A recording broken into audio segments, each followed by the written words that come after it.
You were born with it. You've carried it your entire life. And there's a very good chance no one, not your family doctor, not the specialist you waited 3 months to see, not the cardiologist who reviewed your last stress test, has ever sat down and explained what it actually means for how long you're going to live. Your blood type is not just a detail on a hospital bracelet.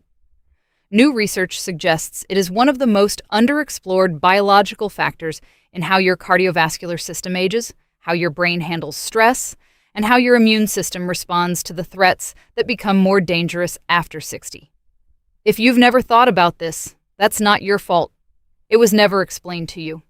That changes right now. My name is Dr. Elena Marsh.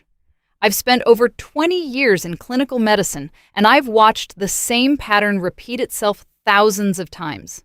Patients come in for routine checkups, their blood type is noted in their chart, and then it's filed away, treated as administrative data rather than biological insight.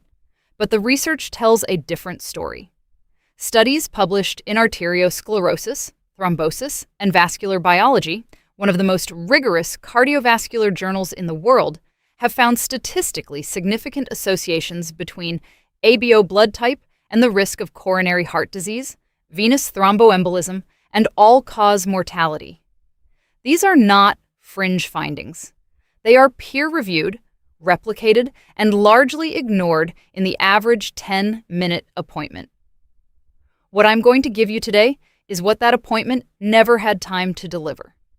The science behind what your blood type reveals about your body's vulnerabilities, and a specific, free protocol you can begin implementing before this week is over. Quick question before we go further. Do you actually know your blood type right now, off the top of your head? Type yes or no in the comments. I read every single one. Let's start at the beginning, because most people don't actually understand what blood type is or why it exists in the first place. Your blood type is determined by antigens, proteins, and sugars that sit on the surface of your red blood cells. The ABO system classifies these into 4 groups: A, B, AB, and O. If you are type A, your red blood cells carry A antigens. Type B carries B antigens. Type AB carries both. Type O carries neither. This sounds like a simple classification, but those surface markers do something far more consequential than label your blood for transfusion compatibility. They influence how your immune system recognizes threats. They affect the proteins in your blood plasma. And this is the part that most people have never heard. They are directly linked to how certain proteins responsible for blood clotting behave inside your arteries. Here's what that means in practical terms. People with blood types A, B, and AB have higher circulating levels of a protein called von Willebrand factor, a clotting agent that, when elevated, increases the tendency of blood to form clots inside the vessels that feed your heart and brain. People with type O blood produce significantly lower levels of this protein. That biological difference is not trivial. A landmark analysis published in the British Journal of Hematology examined data from over 400,000 individuals and found that non-O blood types carried a measurably elevated risk of venous thromboembolism, dangerous clots that can travel to the lungs, compared to blood type O. Let me be clear about what this means for your body specifically. If you are type A, B, or AB, your blood has a higher baseline tendency to clot. That doesn't mean a clot is inevitable. It means your cardiovascular system is operating with a margin that is slightly narrower than someone with type O blood. And that margin becomes more relevant every decade after 50. Now here's something that changes the picture entirely. Having type O blood is not a guarantee of cardiovascular protection.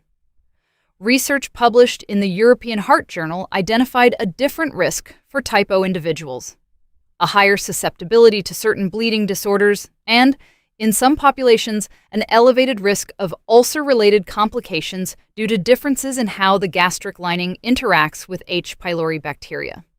What the research is telling us is not that one blood type is superior. It's that each blood type carries a distinct biological signature, a set of tendencies and vulnerabilities that, if you understand them, you can actually do something about. And that's exactly where we're going next. Stay with me, because the connection between your blood type and your long-term risk of heart disease, stroke, and cognitive decline goes significantly deeper than what most doctors are trained to discuss. And the protocol I'm going to give you at the end of this video was built specifically around that biology. Let's talk about your heart first, because that's where the research is most direct and most ignored. A study published in Arteriosclerosis, Thrombosis, and Vascular Biology followed over 80,000 women over a period of more than 20 years as part of the Nurses' Health Study, one of the largest and longest-running health investigations ever conducted. What the researchers found was this: women with blood type AB had a 23% higher risk of developing coronary heart disease compared to those with type O. Women with type B had an 11% higher risk. Women with type A had a 5% higher risk. These are not marginal statistical fluctuations. These are consistent, replicated patterns across decades of data. And here's the mechanism your doctor likely never had time to explain. It comes back to von Willebrand factor, the clotting protein I mentioned earlier. But there's a second player involved, and this one is just as important. Factor 8, a protein that works alongside von Willebrand factor to regulate how quickly your blood coagulates. People with nano-blood types carry genetically higher baseline levels of both of these proteins. That means their blood, under conditions of stress, dehydration, or inflammation, is more likely to form the kind of internal clots that silently narrow the arteries feeding the heart, long before any symptom appears. This is what makes blood type a silent variable. It doesn't announce itself. It doesn't cause pain. It operates in the background, quietly shifting your baseline risk in one direction or the other. For decades, while your cholesterol numbers look acceptable and your blood pressure reads within range. Now let's talk about the brain. A large-scale analysis published in Neurology, the official journal of the American Academy of Neurology, found that individuals with blood type AB, which is the rarest of the 4 types, had a significantly higher risk of cognitive impairment compared to all other blood groups. AB blood type was associated with elevated levels of coagulation factor 8, specifically in regions of the brain responsible for memory and executive function. The researchers concluded that blood type AB may be an independent risk factor for cognitive decline, separate from blood pressure, separate from diabetes, separate from family history. If you are type AB, that is not a sentence. It is a warning with a response built into it. And I will give you that response before this video ends. But here is what I need you to understand about all 4 blood types, including O. The research does not frame this as a competition between blood types. It frames it as a map. Every blood type has terrain that requires more attention in specific areas. Type O individuals, despite their lower clotting risk, show higher rates of gastric ulcer disease because the antigens present on the stomach lining of type O individuals make them more susceptible to colonization by H. pylori, the bacteria responsible for the majority of ulcers and a known risk factor for gastric cancer. A meta-analysis published in Gut, one of the leading gastroenterology journals in the world, confirmed this association across multiple populations and geographic regions. Type A individuals show a distinct pattern: higher rates of stomach cancer in studies spanning multiple continents, a connection that researchers believe is tied to the A antigen's interaction with bacterial adhesion in the gastric environment. Type B individuals carry a moderately elevated thrombotic risk similar to type A, with some research suggesting a slightly higher susceptibility to certain pancreatic conditions. What all of this tells you is not that your fate was sealed at birth. It tells you that your body has been operating with a specific biological profile, one that has implications for which systems need the most protection, which warning signs deserve the most attention, and which daily habits carry the highest leverage for your particular physiology. You've been doing this your whole life, living in this body, with this blood, with these tendencies. And no one ever explained the map to you. That changes today. This is the part your last appointment skipped. And here is what ties all of it together. Inflammation. Regardless of blood type, the research consistently shows that chronic low-grade inflammation is the amplifier that turns a biological tendency into a clinical event. What your blood type determines is the threshold. How much inflammatory pressure your cardiovascular and immune systems can absorb before something breaks.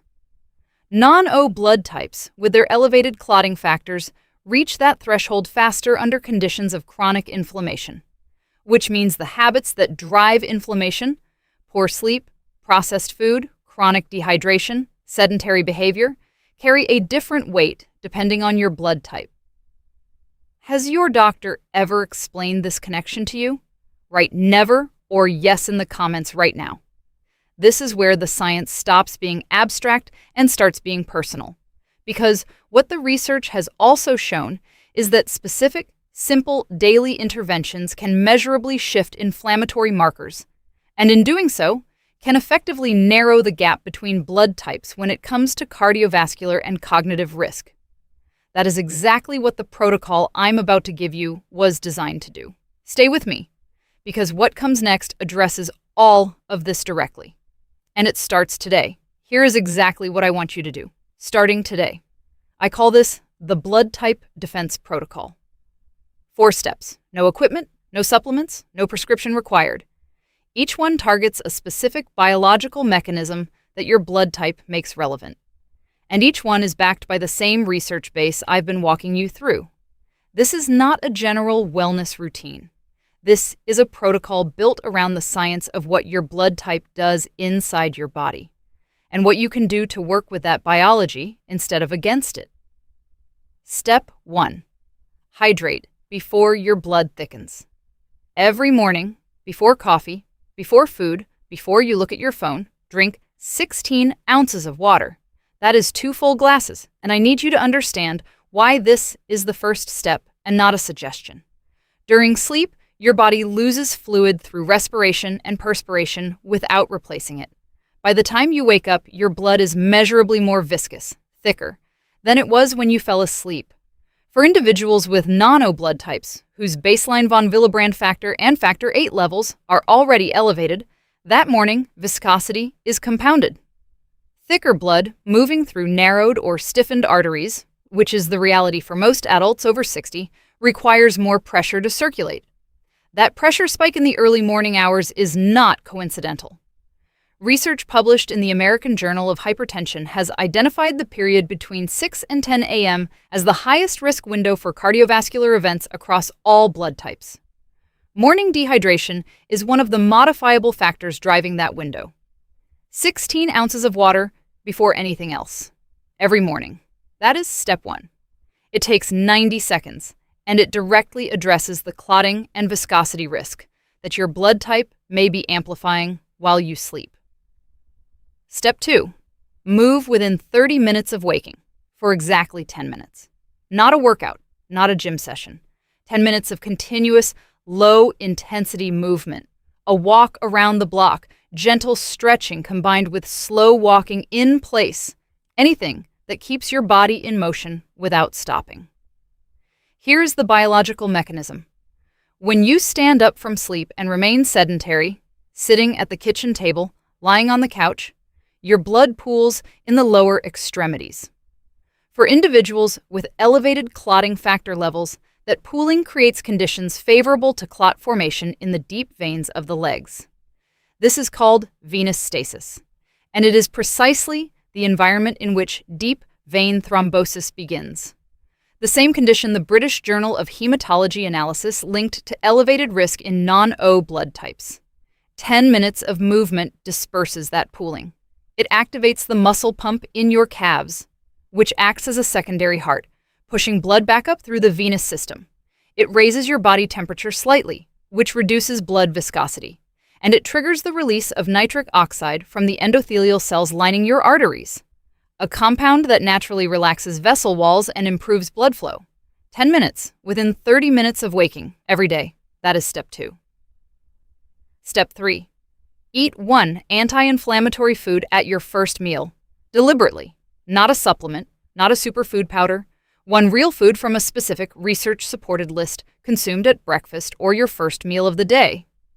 The options are these: fatty fish such as salmon or sardines, walnuts, ground flaxseed, extra virgin olive oil, or dark leafy greens such as spinach or kale. Any one of these in a reasonable portion at your first meal. The mechanism is this: each of these foods contains compounds, omega-3 fatty acids, polyphenols, or both, that directly inhibit the inflammatory pathways that amplify cardiovascular and cognitive risk in all blood types, but particularly in those with elevated clotting factors. A study published in the Journal of the American College of Cardiology found that consistent omega-3 intake was associated with a significant reduction in plasma fibrinogen, a clotting protein that works alongside von Willebrand factor, in adults over 55. This is not about eating perfectly. It is about creating one deliberate anti-inflammatory signal at the start of every day. One food every morning. That is step 3. Step 4. End every evening with 5 minutes of diaphragmatic breathing. Sit in a chair or lie flat.